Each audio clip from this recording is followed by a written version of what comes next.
Baik, bismillah, assalamualaikum warahmatullahi wabarakatuh.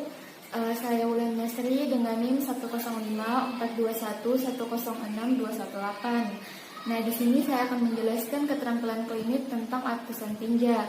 Nah, jadi di mana sebelumnya atau pertama-tama kita akan melakukan persiapan alat dan bahan. Nah, alat dan bahan sendiri itu untuk alat dan bahan secara umum, yang pertama kita mempersiapkan meja kerja.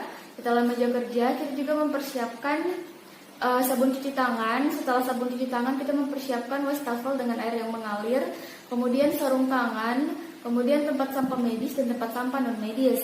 Nah, selanjutnya itu untuk alat dan bahan pembuatan apusan dan pewarnaan sampel tinja. Itu yang pertama, kita menyediakan pot yang berisi sampel tinja yang berada di dalam pot. Kemudian yang kedua ada kaca objek dan penutup kaca objek. Kemudian yang ketiga yaitu ada larutan saline solution. Yang keempat ada larutan Lugol iodine 1% solution. Kemudian ada pipet 2 buah, ada spidol permanen.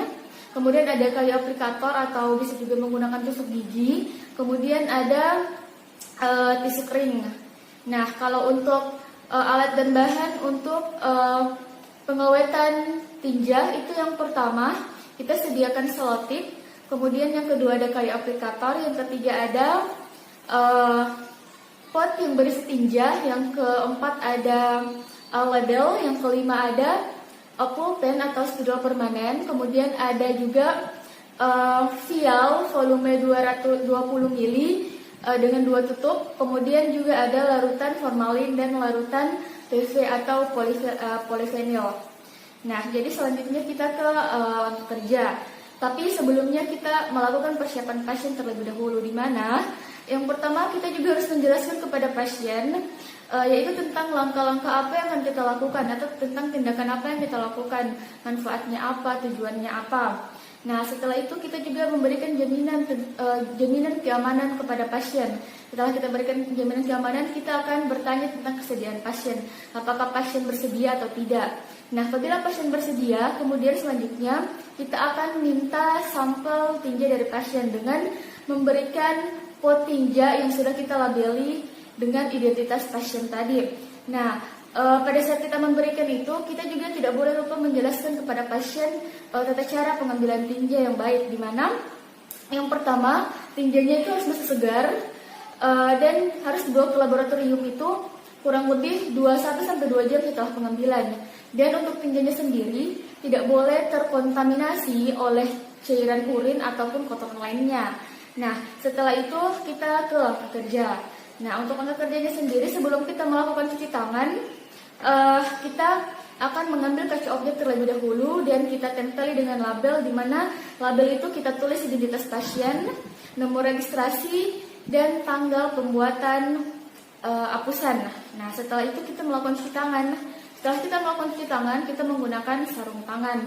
Setelah kita menggunakan sarung tangan, kaca objek yang tadi sudah kita labeli kita taruh di atas meja yang datar. Nah, setelah itu kita ambil larutan saline solution dan larutan Lugol iodine, di mana untuk larutan saline solution sendiri kita teteskan pada bagian tengah kiri, dan larutan Lugol iodine kita letakkan pada bagian bagian kanan tengah. Nah, setelah kita teteskan masing-masing larutan, kita teteskan larutan tadi dengan menggunakan pipet tetes. Nah, setelah itu setelah kita meneteskan larutan, kita mengambil sedikit sampel tinja dengan menggunakan kayu aplikator. Nah, dan kita letakkan di atas masing-masing dari larutan tadi.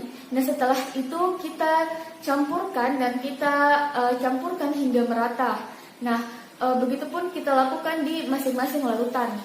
Kemudian untuk catatannya sendiri untuk beberapa jenis tinja. Jadi kalau untuk tinja encer sendiri itu kita bisa ambil di bagian mananya saja. Sedangkan kalau untuk tinja yang tinja yang berlendir atau berdarah, kita hanya bisa ambil di bagian darah atau lendirnya. Sedangkan kalau untuk tinja yang keras, kita ambil di bagian luar dan dalamnya. Nah, setelah itu, setelah kita campurkan hingga merata, kita tutup dengan kaca penutup. Setelah kita tutup dengan kaca penutup, apabila ada cairan yang berlebihan, maka kita lap dengan tisu kering. Nah, setelah itu kita lepas sarung tangan dan kita melakukan cuci tangan. Nah, selanjutnya kita ke pengawetan tinja. Nah, untuk pengawetan tinja sendiri seperti biasa. Yang pertama, kita akan melakukan cuci tangan, kemudian kita menggunakan sarung tangan. Kemudian kita labeli vial kemudian kita beri label pada masing-masing vial. Nah, di mana untuk vial yang pertama kita labeli dengan huruf F atau formalin, sedangkan vial yang kedua kita labeli dengan huruf PV atau polifenol. Nah, setelah kita labeli masing-masing vial, kita isi masing-masing vial dengan cairan yang sudah kita label. Di mana untuk vial yang berlabel F, kita isi dengan larutan formalin 10%, kurang lebih hampir setengah penuh. Kemudian juga dengan vial yang berlabel PV, kita isi dengan larutan polifenol hampir setengah penuh.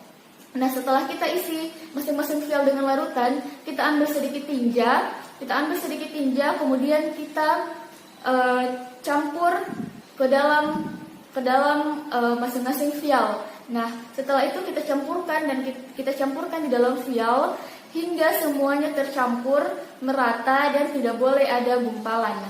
Nah, kalau untuk tinjanya sendiri itu dia tidak boleh terlalu banyak, di mana dia harus hanya 2/3 atau 3/4 dari volume cairan yang berada di dalam vial. Nah, kalau setelah itu kita tutup penutup vial dan kita juga selotipkan di bagian penutupnya agar mencegah terjadi kebocoran. Nah, kemudian kita taruh ke dalam box, di mana kita pastikan ke dalam box atau kontainer, dan kita pastikan bahwa di dalam box itu benar-benar aman dan tidak mudah pecah. Setelah itu kita cuci tangan, setelah itu kita lepas sarung tangan dan kita melakukan cuci tangan. Nah, untuk dalam box tadi jangan lupa kita juga menyertakan kartu pemeriksaan, yaitu di mana yang berisi tentang identitas pasien, nomor registrasi, dan juga tanggal pembuatan pengawetan. Mungkin sekian. Wassalamualaikum warahmatullahi wabarakatuh.